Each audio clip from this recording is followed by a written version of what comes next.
Hello guys, আসসালামু আলাইকুম। হিল্লা বিবাহ, সুপ্রিয় দর্শক, আজ আমি হিল্লা বিবাহ নিয়ে আলাপ করব।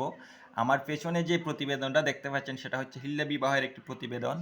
বাংলাদেশ জেলার নোয়াখালী একটা অঞ্চলে এক গৃহবধূর সাথে ওনার স্বামীর ঝগড়া হয়। ঝগড়ার এক পর্যায়ে ওনার স্বামী ওনার সাথে রাগ করে 3 তালাক দিয়ে দেয়।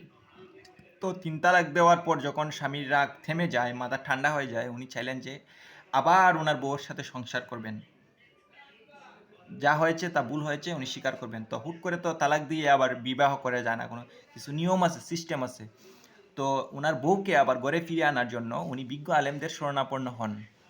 বিজ্ঞ আলেমদের শরণাপন্ন হন উনি গাজীপুরের যে এতিমখানা মাদ্রাসার হুজুর, আশিকি হুজুর, ওনার সাথে আলাপ আলোচনা করেন।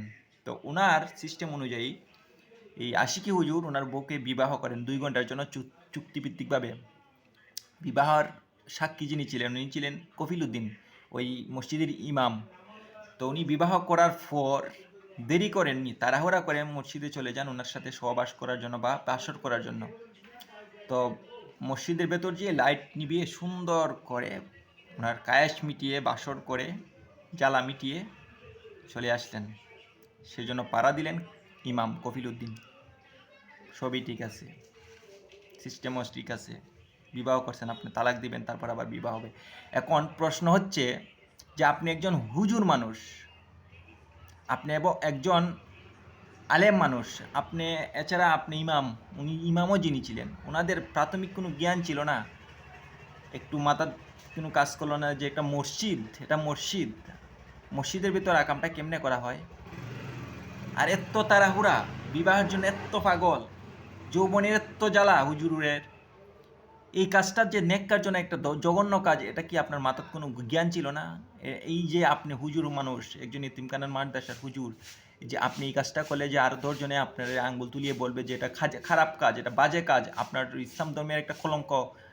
এই একটা মানুষের জন্য যে হাজার মানুষ আপনাদের ধর্মের দিকে তাকিয়ে বলবে যে এটা খারাপ ধর্ম, এটা নোংরা কাজ করছেন, এটা এটা কি মানে এটা তো সাধারণ মানুষও বুঝে রে ভাই। আপনারা আলেম হয়ে বুঝলেন না কেন? একজন ইমাম হয়ে বুঝলেন না কেন? মসজিদের ভেতরে আকাম করা যায়? আর এত তাড়াহুড়া, আপনি বিয়ে করতে হবে, অন্য তো কেউ বিয়ে করতে পারে। আপনার এই বয়স 60-65 বছর বয়স হয়েছে, এত শরীরের এত জ্বালা, এত টগর বগর, এত যৌবন, না আমি কি বলবো ভাই আপনাদের। আমি কোনো ধর্মকে কটূক্ষ করে বলছি না, কোনো ধর্মকে অসম্মান করে বলছি না। দেখেন, প্রায় সময় আমরা শুনি যে ছেলেদের বলাৎকার করা হয় ইসলামী মাদ্রাসার হুজুর, মহিলাদের আকাম করে হয় মাদ্রাসার হুজুর। তো আপনাদের একজন লোক আকাম করে আর হাজার হাজার মানুষের প্রতি বদনাম ছড়ানো হয়, এটা কি ধরনের কাজ রে ভাই? এই মসজিদের ইমাম হয়ে, আলেম হয়ে এই ধরনের নোংরা কাজ ঠু মারা উচিত আপনাদের মুখে।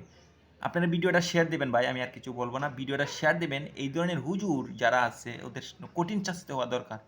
আপনাদের জন্য পুরো ইসলাম ধর্মটাকে কলঙ্ক করা হয়। ইসলাম ধর্ম একটা শান্তির ধর্ম, পবিত্র ধর্ম। এই ধর্মকে কিন্তু কলঙ্কিত করে কিছু আলেম, কিছু মানে ইসলামের সম্পর্কে সব কিছু জেনেও এসব করে। তো সবাই ভালো থাকেন, সুস্থ থাকেন, ভিডিওটা শেয়ার দেবেন ভাই। আর ওদের কী বলবো,